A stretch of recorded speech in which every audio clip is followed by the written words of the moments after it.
Welcome to some of the most chilling stories ever told. In today's video, we'll dive into 5 terrifying true ghost stories, recounted by those who experienced them firsthand. These stories aren't just mysterious, they're haunting enough to make you think twice before watching at night. Are you ready to face the fear? Brace yourself, because tonight might be a long one. Story 1. The House on Windgate Hill. In the early 1990s, the town of Millfield, Pennsylvania, was known for its peaceful and serene atmosphere. However, a house on Windgate Hill had become the subject of eerie conversations among locals. This house, once owned by the affluent Hamilton family, was haunted by a series of mysterious and terrifying events, forcing them to abandon it forever. The strange occurrences began in 1975, when Mr. Hamilton, the head of the family, suddenly fell ill with a mysterious condition. He frequently fell into trance-like states, as though controlled by an invisible force. Each night he awoke to unsettling whispers filling his bedroom. Despite numerous visits to the doctor, no cause could be found, and only Mrs. Hamilton bore witness to the growing terror in her husband's eyes. Though she tried to reassure him, she too began to sense the ominous presence of someone lurking within the house. Even stranger, the eldest daughter, Laura, underwent a drastic change in behavior. Once lively and cheerful, she became withdrawn and fearful, repeatedly claiming that whenever she looked in the mirror, she saw a strange face standing behind her. Initially, the family dismissed it as a child's overactive imagination, but they could no longer ignore it when Laura began showing unexplained bruises on her arms. The horror reached its peak one night when Mrs. Hamilton found her youngest son, Jimmy, wandering through the hallway with his eyes closed. Each time she tried to guide him back to bed, Jimmy would speak in a deep, unnatural voice. "I have to meet them. They're waiting in the basement." This sent chills down her spine, as the basement had been locked since they moved in, and none of the family had ever gone down there. Months passed, and Mrs. Hamilton felt the house itself seemed to come alive. Lights flickered on and off, paintings on the walls often tilted, and at night, she heard faint footsteps echoing throughout. She also discovered that furniture was being moved around without anyone touching it. The family decided to leave temporarily, but upon returning they found eerie chalk messages on the walls. "No one leaves forever." In 1978, Mrs. Hamilton passed away in a mysterious accident in the living room. After her death, Mr. Hamilton decided to leave the house with his children for good. The house fell silent, but locals still claimed to hear music playing on dark, stormy nights.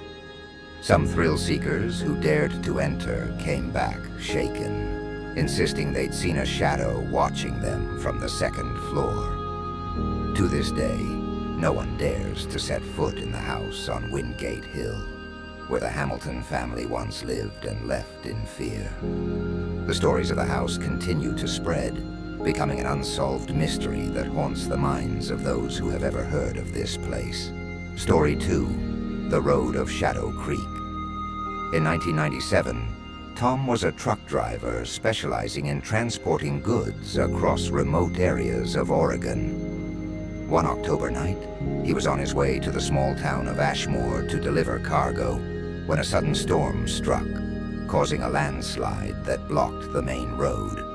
With no other options, Tom had to take a detour down Shadow Creek, a narrow road deep in the woods, notorious for eerie stories. Tom had heard locals speak of strange occurrences on Shadow Creek, where multiple mysterious accidents had taken place over the years. There were rumors that the spirits of the victims lingered there, unable to find their way home. Some even said that on misty nights, if you stopped along the road, you might catch glimpses of those who had died. But Tom a practical man, dismissed these tales as baseless ghost stories meant to scare people. As Tom ventured further into Shadow Creek, the silence grew unnaturally thick. Only the wind whistled through the towering trees lining the road. Suddenly, his truck began making strange sounds before the engine cut out, leaving him stranded in a dense fog. Frustrated, Tom climbed out to check the issue, but an icy chill ran down his spine, accompanied by an eerie sensation that someone was watching him. Just as he turned around, a wave of dizziness overcame him, and he collapsed.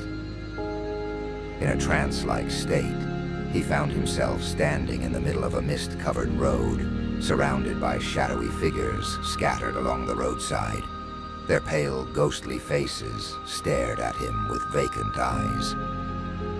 Among these figures, a woman with a colorless, vacant expression slowly approached him, her face a mixture of sorrow and despair. Struggling to find his voice, Tom managed to ask in a trembling voice, "Who are you? Where is this place?" The woman gave a faint, sorrowful smile and whispered, "Are you new here? We all once tried to leave, but we're trapped here forever." A surge of dread filled Tom's mind as he remembered the story of a tragic train accident back in 1923, where dozens had died near this very road, their bodies never found. Examining the faces of those around him, Tom realized they wore outdated clothing, their eyes filled with sorrow and hopelessness. He took a step back, but the spirit seemed to close in, surrounding him as if pulling him into this endless void of darkness. In a moment of sheer panic, he heard faint whispers echoing in the distance. No one ever escapes Shadow Creek. Suddenly, a loud voice shattered the trance. "Hey, are you all right?" Tom opened his eyes to find himself lying on the roadside, his hands and legs trembling. A local resident was standing beside him, looking at him with concern. Coming to his senses, Tom struggled to understand what had just happened. But when he looked back toward Shadow Creek, he could still see the faint silhouette of the woman in the mist, her empty eyes watching him as if in warning. After that night, Tom swore he would never return to Shadow Creek. The story of that haunted road continued to spread through the town, a chilling warning for anyone daring enough to challenge fate on the cursed path. Story 3. The Haunted Warehouse. In 1998, in a small town in Michigan, a group of young adults decided to rent an old abandoned warehouse to turn it into a small workshop to supplement their income.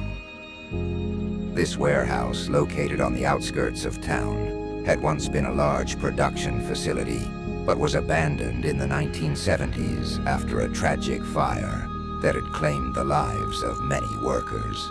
Since then, locals had avoided it, calling it a cursed place. Despite hearing the locals' warnings about strange occurrences around the warehouse, the group's leader, Jake, a brave but practical man, decided to take the risk and rent it. They hoped to repurpose the spacious area and save on costs, determined to start their small business.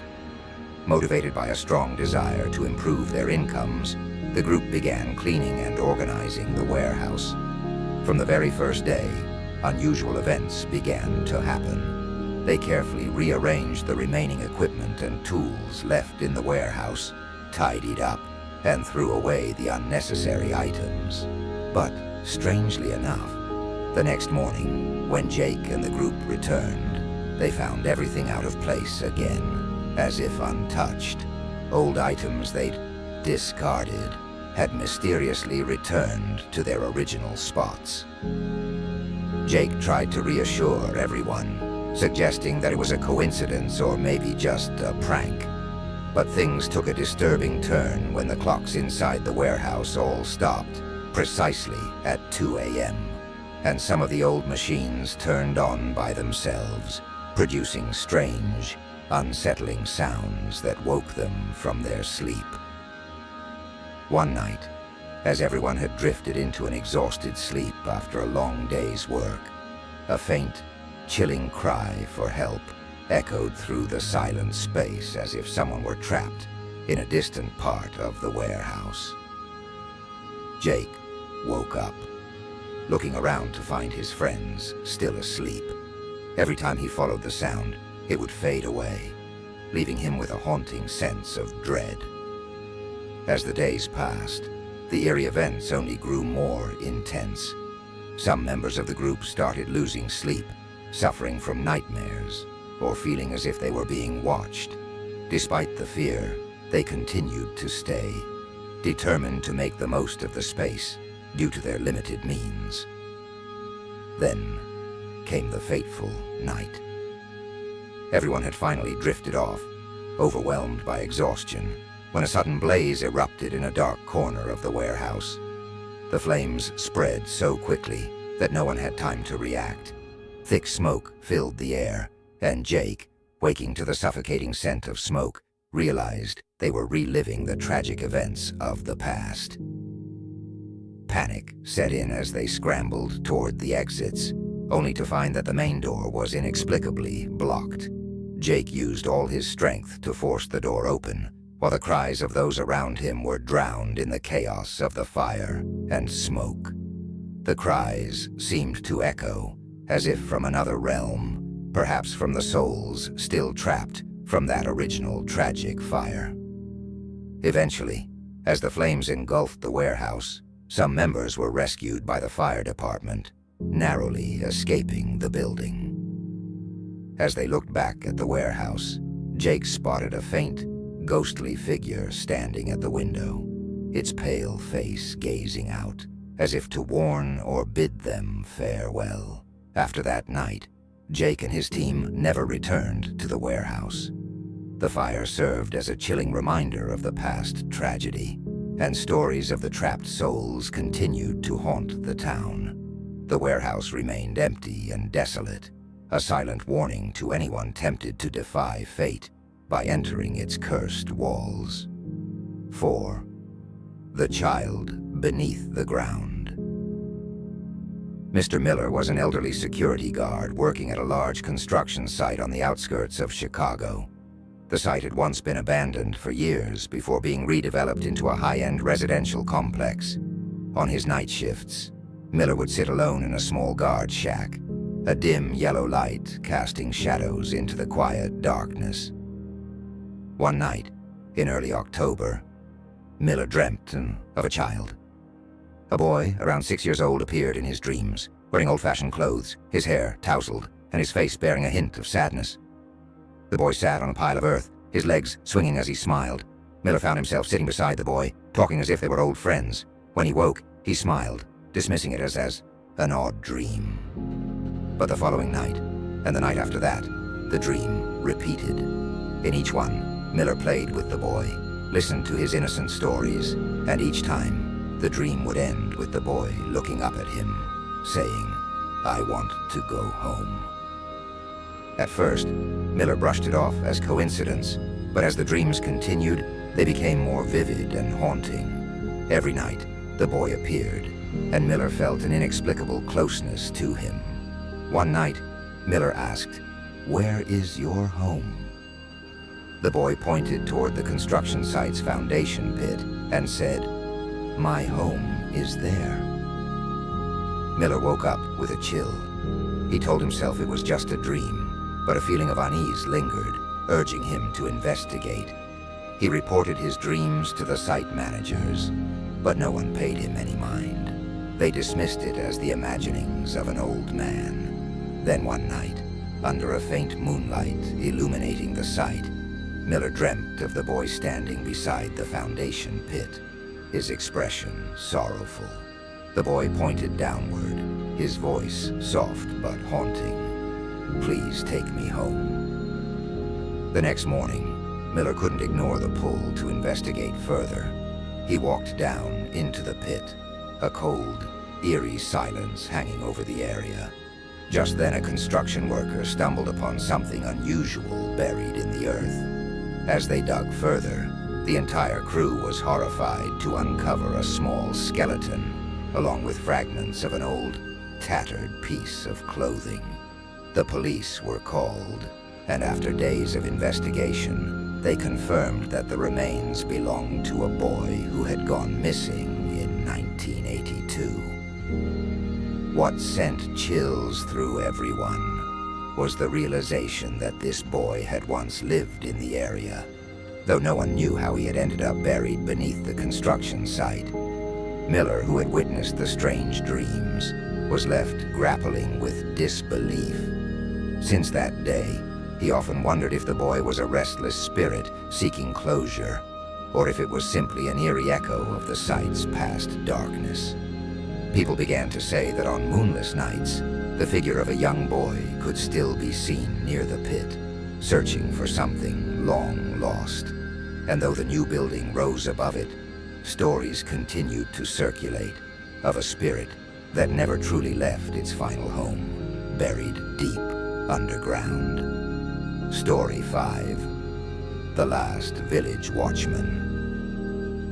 In a small, secluded village on the edge of a dense forest, there lived a village watchman named Liam. Liam was a simple-minded man, rugged and scruffy in appearance, with a slightly hunched posture and a perpetual, goofy grin. Despite his simple nature, Liam was diligent, patrolling the village every night with a rusty old lantern in hand. His presence, though humble, was a familiar comfort to the villagers, who'd come to rely on the quiet sound of his footsteps as a reassurance against the darkness. One stormy night, Liam was found dead under the ancient oak tree near the village's entrance, his lantern extinguished beside him. His death was mysterious, and the villagers grieved in their own quiet way, gathering for a modest funeral. They expected life to return to normal after the mourning period, yet something peculiar began to happen. Strange events disturbed the village's peace, as though an unsettling presence had taken over where Liam left off. The first night after his death, several villagers claimed to hear footsteps echoing around the village at midnight. When they went out to investigate, they found only empty streets shrouded in fog. Some even reported hearing a faint chuckle, eerily similar to Liam's awkward laughter. As nights went by, these noises became more frequent, robbing the villagers of sleep and peace of mind. Then, on a particularly foggy morning, flocks of crows began gathering on rooftops and trees, watching the village with unnerving stillness. At night, lamps in villagers' homes would flicker inexplicably, extinguishing and then relighting as if inspected by invisible hands. The villagers tried to dismiss these events, but the unsettling atmosphere grew heavier with each passing night. One night, a fire broke out in Mr. Bailey's cottage, located at the edge of the village. Oddly, the flames burned silently, with no crackling or snapping, merely smoldering in eerie quietness. When the fire was finally put out, a burnt handprint was found seared into the wall, as though someone had been pressing against it, pleading for help from beyond. This discovery sent waves of dread through the village. Desperate, the villagers brought in priests, spiritualists, and wise men to cleanse the village. Yet every ritual failed. Children began to whisper about sightings of Liam, claiming he was still wandering the village at night, his expression blank and his eyes unblinking as he made his rounds. Though the adults brushed off these tales, the sightings and strange occurrences continued, plunging the village into despair. One fateful day, a young boy named Sam, the son of a poor farmer, stumbled upon Liam's rusty old lantern in a forgotten corner of the village. Curiously, when Sam picked it up, the lantern flickered to life, casting a warm, steady glow despite the absence of oil. The villagers, amazed by the lantern's sudden illumination, saw this as a sign. Feeling an inexplicable sense of duty, Sam offered to take over Liam's role as the village watchman. Initially, the villagers protested, fearing for the boy's safety. However, seeing the unwavering light in the lantern, they began to believe this was more than mere coincidence, perhaps a sign that Liam's spirit had chosen Sam as his successor. That very night, Sam donned a simple coat, grasped the lantern tightly, and began his first patrol. Strangely, he felt no fear as he walked the familiar paths of the village, his lantern casting a soft glow that seemed to ward off the shadows. For the first time since Liam's death, the village was still. The ominous footsteps and ghostly murmurs ceased, and no more strange fires or flickering lights disturbed the night. With Sam as the new watchman, the village returned to its peaceful rhythm, and the unsettling events faded into memory. The villagers came to believe that Liam's spirit had found peace, content to rest now that a worthy successor had been found. Since that night, Sam continued his patrols, and the rusty old lantern, as though infused with a mysterious power, continued to burn brightly, casting a warm glow across the village as a quiet protector in the dark.